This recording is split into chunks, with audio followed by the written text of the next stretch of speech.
constante évolution, la motivation d'esprit n'est plus un simple luxe personnel.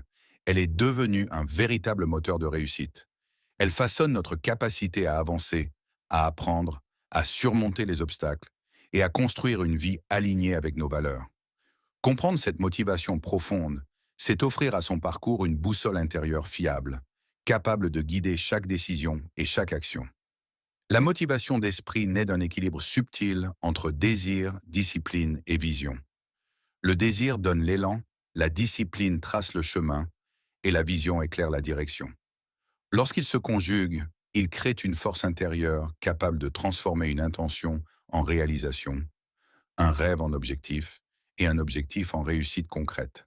C'est cette dynamique qui différencie ceux qui espèrent de ceux qui accomplissent. Le devoir de réussir n'est pas une pression sociale, ni une quête de perfection. C'est une responsabilité envers soi-même. Réussir, c'est honorer son potentiel, valoriser ses compétences et faire fructifier ses efforts.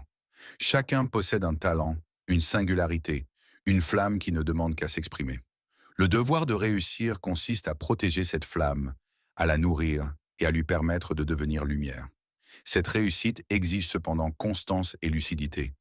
Elle implique d'accepter l'effort, de reconnaître ses limites et d'apprendre de ses échecs.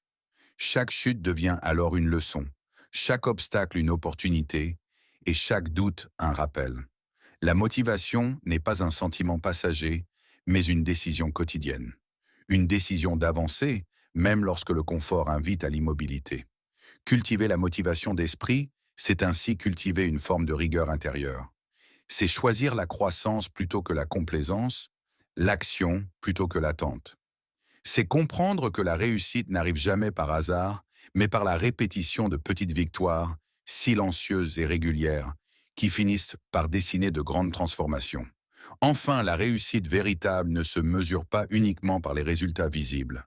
Elle se mesure par l'impact que nous laissons, par les valeurs que nous incarnons et par la qualité de notre engagement. Elle se mesure par la fidélité à nos ambitions profondes. Ainsi, nourrir sa motivation d'esprit et honorer son devoir de réussir, c'est prendre la décision consciente de devenir la meilleure version de soi-même. C'est un acte de courage, de persévérance et de dignité.